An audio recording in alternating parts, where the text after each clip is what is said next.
Vem aí o próximo concurso para auditor fiscal da Receita Federal. E se você quer aí abocanhar uma dessas vagas, esse vídeo é o que você precisa.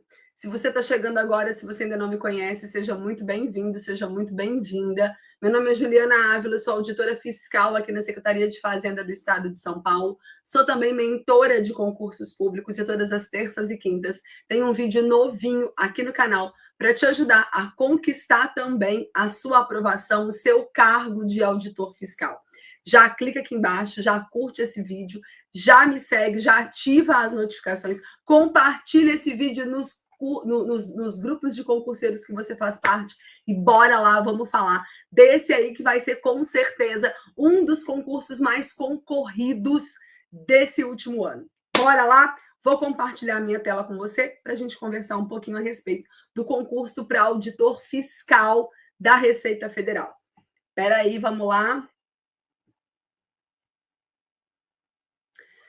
Estamos aí na espera, né, da autorização que provavelmente vai ser publicada amanhã ou no mais tardar aí nos próximos dias. O processo andou bastante aí nessa última semana e está sendo muito aguardada a autorização para esse próximo concurso. A princípio, o que se espera é que sejam 100 vagas para auditor fiscal.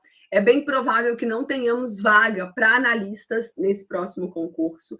E isso até se justifica se a gente for comparar os números do último concurso, né? O número de vagas e o número de nomeados. Vamos fazer aqui um paralelo para a gente começar a pensar em quando que a gente pode ter uma publicação digital ou a realização de provas. Eu vou mostrar um pouquinho disso daqui para você. Vou mostrar também quais são as matérias que a gente precisa estudar ainda, né, nessa fase de pré-edital. Se você está chegando, se você está começando a estudar para a área fiscal agora, provavelmente a sua pergunta é: Ju, será que esse concurso vai dar para mim? Será que não? E a gente vai conversar sobre tudo isso ao longo desse vídeo, então fica aqui comigo. Bora lá? Vamos conversar, então, sobre esse concurso da Receita Federal. Deixa eu passar aqui. Vamos lá, peraí. Deixa eu passar aqui esse slide. Beleza, vamos voltar. Tá.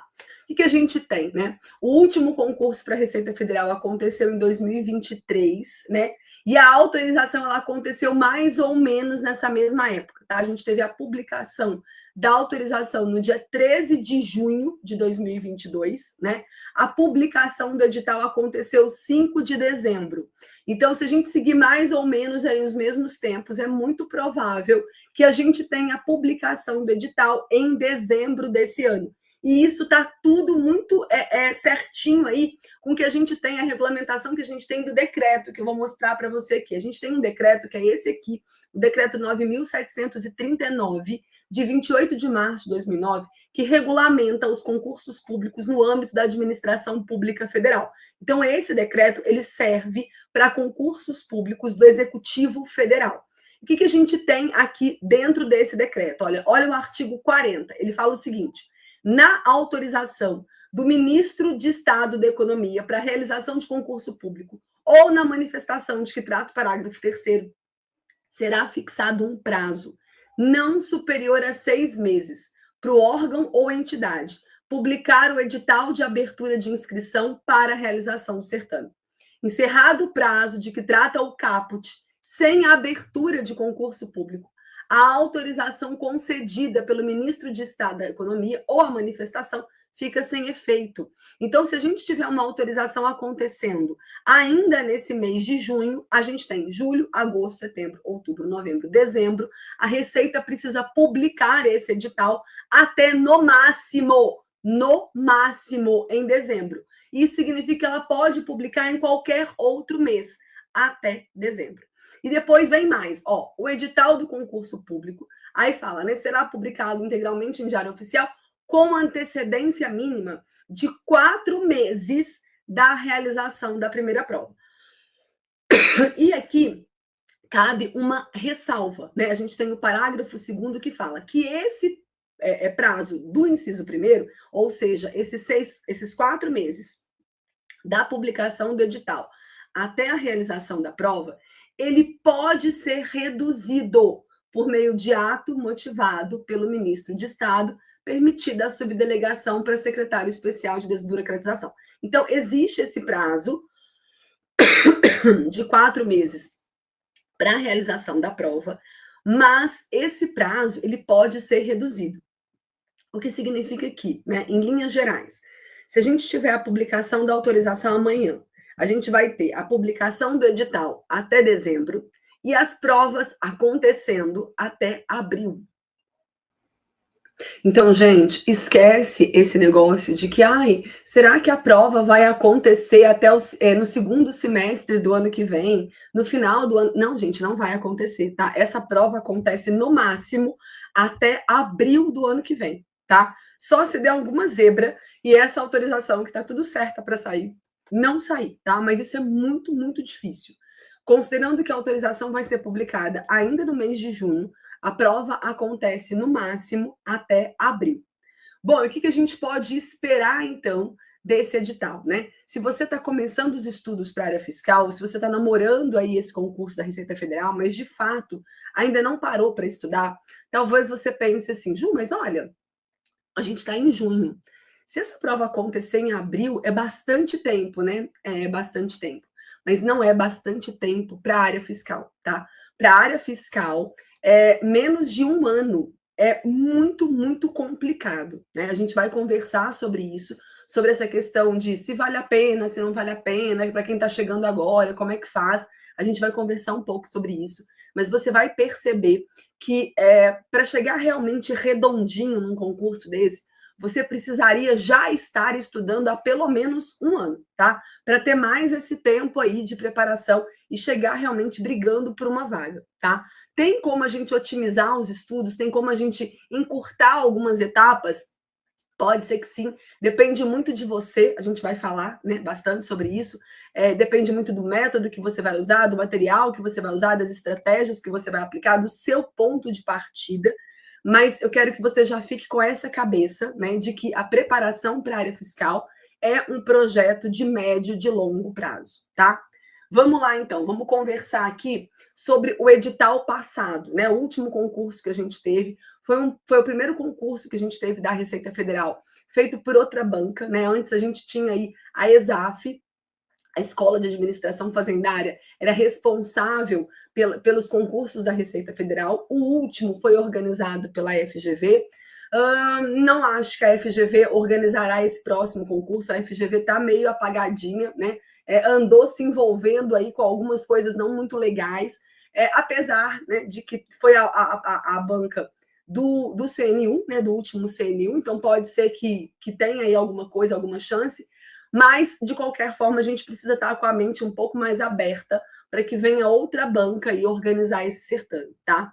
O que a gente teve no último concurso?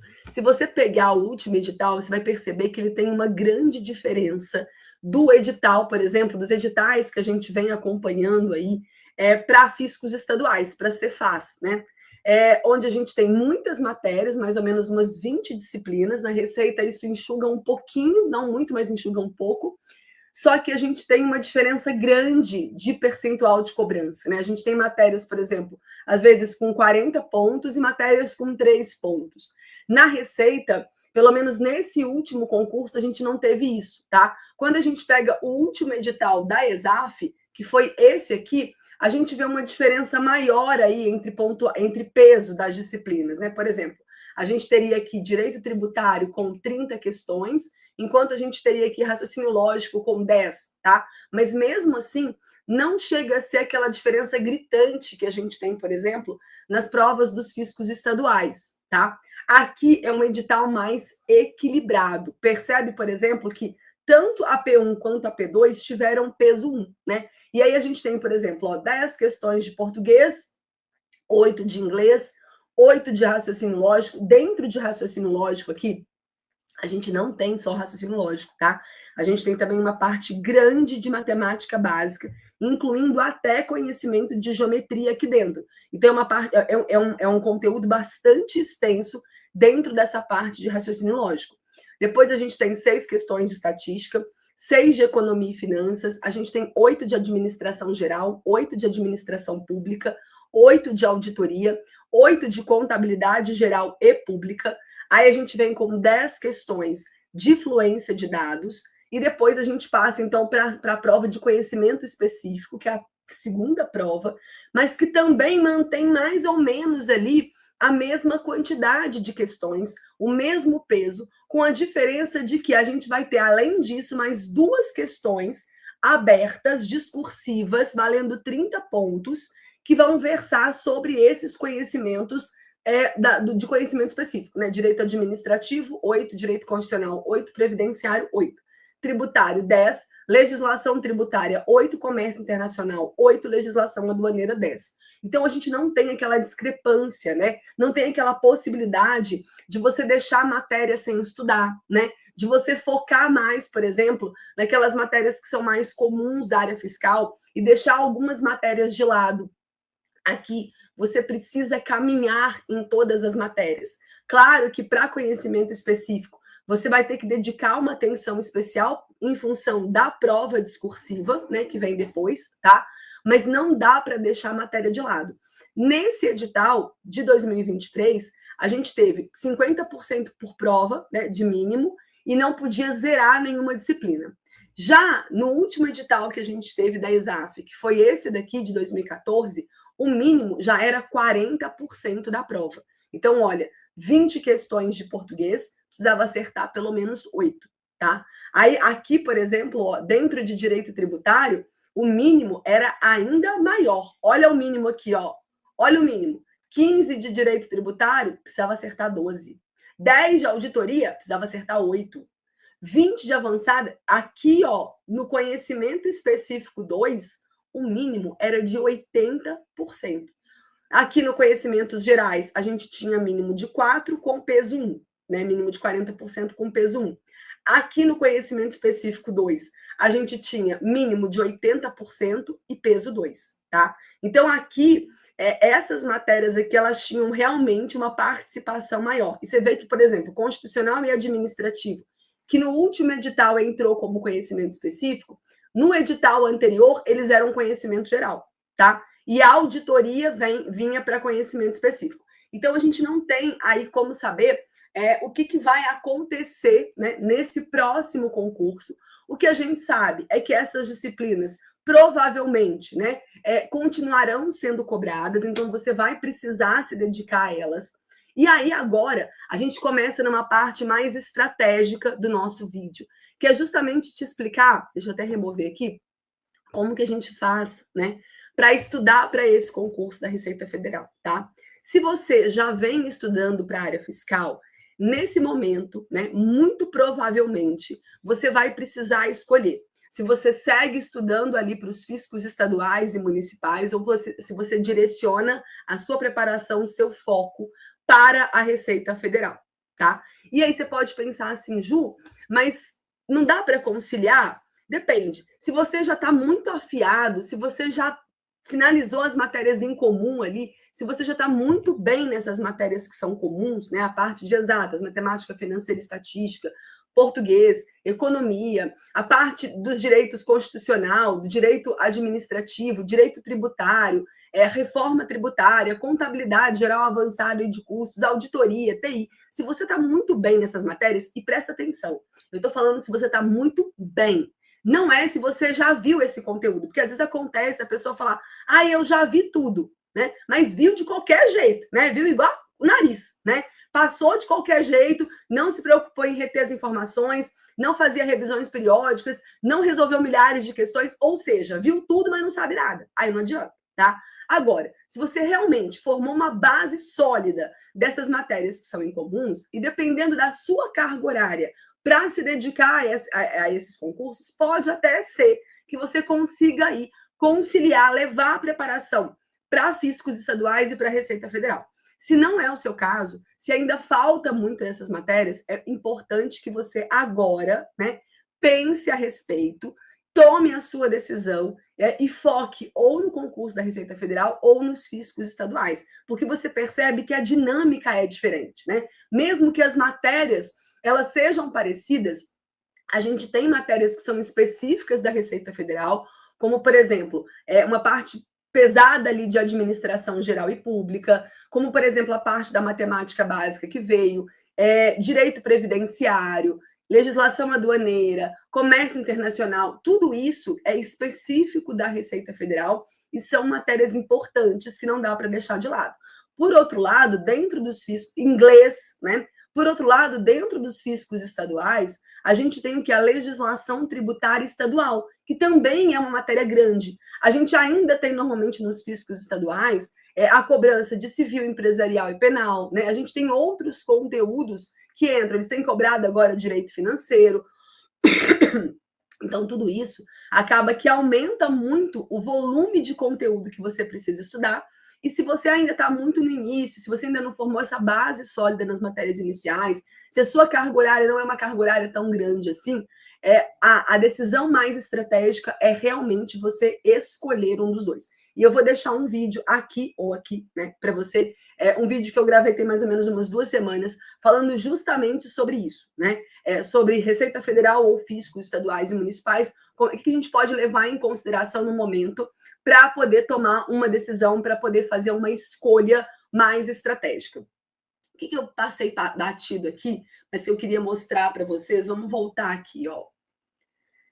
A gente teve aqui, então, provas, né?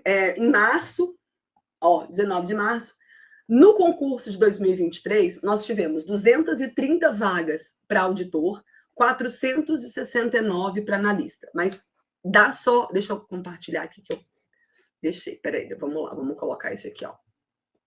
Dá só uma olhada na quantidade de nomeações. A gente tinha 230 vagas iniciais para auditores, mas nomearam 429. Para analista, a gente tinha 469 vagas, nomearam 790. Então, percebe que a nomeação ela é muito maior do que o número de vagas. Tá? Então, nós vamos ter 100 vagas provavelmente autorizadas para auditor, mas é muito provável que a gente tenha uma nomeação bem maior aí, tá? Bom, vamos voltar então para a nossa preparação, porque a gente precisa conversar a respeito disso. Se você já está estudando, o que eu recomendo que você faça, tá? Assim que a gente tiver a definição de banca, você vai fazer uma prova anterior dessa banca, para ter uma noção de como estão os seus conhecimentos naquelas matérias que você já vinha estudando. Eu já venho estudando tributário, eu já venho estudando português, eu já venho estudando matemática financeira, estatística, raciocínio lógico, eu já venho estudando constitucional, administrativo, contabilidade. Vamos dar uma olhada em como que você está nessas matérias, tá? Enquanto a gente não tem a definição de banca, a gente vai acompanhando isso através do estudo do dia a dia, tá? Do seu percentual de acerto mesmo. Lembra que para ser aprovado em concurso público, a gente precisa fazer milhares de questões. As questões, elas servem não só para aferir o seu conhecimento, que é o que eu estou falando com você agora, mas ela também vai te ajudar a consolidar a compreensão daquilo que está sendo estudado. Ela vai te ajudar a estudar de uma forma mais estratégica, mais eficiente, né? Entendendo, antes de estudar a teoria, quais são aqueles pontos que realmente a gente precisa dedicar mais atenção. Isso a gente faz através do estudo reverso bem feito, tá certo? Então, ter uma ideia de que nível você está partindo, né? Eu tenho uma boa base dessas matérias, eu já estou dominando ali a parte da reforma tributária, que é essencial. Aí já está na hora de você começar realmente a pegar as matérias mais específicas, tá? De você começar, por exemplo, aqui, ó. Vamos adicionar aqui de novo.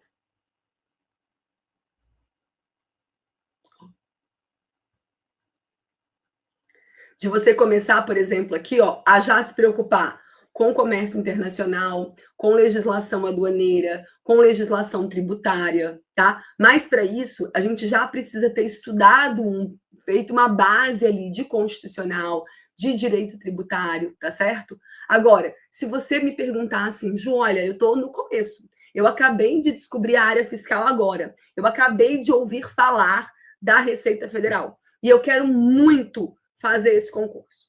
A minha primeira pergunta para você é: que base de conhecimento você tem nessas matérias?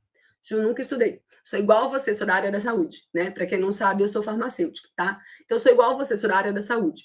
Aí a gente pergunta, mas e português? E a parte de exatas? Tem alguma noção? Tem alguma dificuldade? E aí depois a gente precisa pensar na carga horária, tá? Por quê? Se você está começando agora, mas você tem uma boa carga horária para estudar, e aí uma boa carga horária, gente, eu estou falando de uma carga horária acima de 6 horas por dia, tá? De uma carga horária semanal, batendo acima das 40 horas semanais. Talvez valha a pena você testar, né? Você tentar esse concurso. Se esse concurso for de fato o concurso da sua vida, tá? Porque se não for, se você só quer ser auditor fiscal, eu preciso te dizer que a gente está vivendo agora o melhor momento para a área fiscal, né? E ao contrário do que acontece em outros órgãos, na área fiscal, né, em outras áreas, na área fiscal, a Receita Federal ela não é o melhor concurso que a gente tem. Tá? A gente tem fiscos estaduais com melhores oportunidades, com salários mais atrativos, tá? Com uma carreira aí ainda mais valorizada, tá certo? Então, tudo depende muito do que você está buscando, do que você está esperando, né? Da sua possibilidade de remoção, de lotação, na verdade, né? De morar num lugar diferente do lugar onde você reside hoje, porque apesar da Receita ela ser nacional, é muito provável que no primeiro momento a gente tenha vagas mais nas regiões de fronteira, tá? Eu sou do Rio de Janeiro. Cara, você não vai conseguir vaga no Rio de Janeiro, né? Então, esquece isso, tá bom? Então, depende muito também dessa sua possibilidade de lotação. Eu falo sobre isso no vídeo que eu mostrei para você, né? No vídeo que eu falei sobre a Receita Federal ou os fiscos estaduais, essa questão da lotação. Agora, Ju, meu sonho é a Receita Federal, eu quero muito fazer esse concurso, então já entra pensando nisso, tá? Precisa ter uma preparação mais estratégica, mais direcionada, não vai dar tempo de fechar o edital, precisa ter uma carga horária maior aí, né? Acima de 40 horas semanais, para conseguir pelo menos ter chance de chegar lá competitivo e brigar por uma vaga, né? E claro, torcer para que a Receita Federal gaste os tempos máximos, né? Para que ela publique o edital em 6 meses e para que ela faça a prova em mais de 4 meses, né? Para você ter uma chance. Porque pode acontecer, por exemplo, da autorização sair amanhã, né? Desse edital ser publicado daqui a um mês e da prova acontecer daqui a 3 meses, tá? 2 meses, né? E a gente ter provas antes de dezembro, que eu não acredito, tá? Mas que pode ser que aconteça. E aí, sinceramente, não dá tempo, tá? Nesse caso, se você falar comigo, eu quero ser auditor, não importa se é da Receita Federal, eu quero ganhar um salário bom, eu quero ganhar mais de 30 mil reais por mês, eu quero mudar de vida, e eu estou disposto a entrar nessa carreira de auditoria fiscal. Aí eu vou te falar, então, peraí, né? Ao invés de pensar direto na Receita Federal, começa a pensar de uma forma mais ampla, começa a focar no ciclo básico, naquelas matérias que vão ser importantes para a Receita Federal, mas que também vão te dar uma base para disputar vagas em outros fiscos. Quais são essas matérias? Português, a parte de exatas, principalmente estatística, tá? Nos fiscos, a gente tem uma cobrança grande de estatística e matemática financeira. A gente quase não tem visto mais a cobrança de matemática básica, muito pouco questão de raciocínio lógico. Foca na parte de auditoria, de contabilidade geral, de TI, né, fluência de dados, direito administrativo constitucional, direito tributário. Essas são as matérias mais importantes aí para você formar a sua base para conseguir tanto direcionar o seu foco para a Receita Federal, claro que nesse concurso provavelmente não, né, pensando num próximo, mas também para os fiscos municipais e fiscos estaduais, onde a gente tem aí grandes oportunidades de concursos nos próximos meses, nos próximos anos, muito em função aí da reforma tributária, né, que começou já a entrar em vigor agora, em janeiro desse ano, e que a gente vai ter aí um período grande de transição e que, com certeza, os próximos 3 anos vai demandar uma quantidade muito grande de novos auditores e é a sua melhor oportunidade para abocanhar uma dessas vagas. Se você quer estudar com estratégia, se você quer estudar com direcionamento, se você quer estudar realmente de acordo com uma metodologia comprovada, né, a metodologia que eu usei para ser aprovada, que eu aplico com os meus alunos da mentoria, eu vou deixar aqui embaixo o WhatsApp da Gabi. Você vai entrar em contato com ela, ela vai te dar todas as informações que você precisa a respeito da mentoria, tá certo? E vai ser um prazer te acompanhar ao longo dessa jornada. Um beijo para você, bons estudos aí. A gente se encontra no nosso próximo vídeo. Até lá!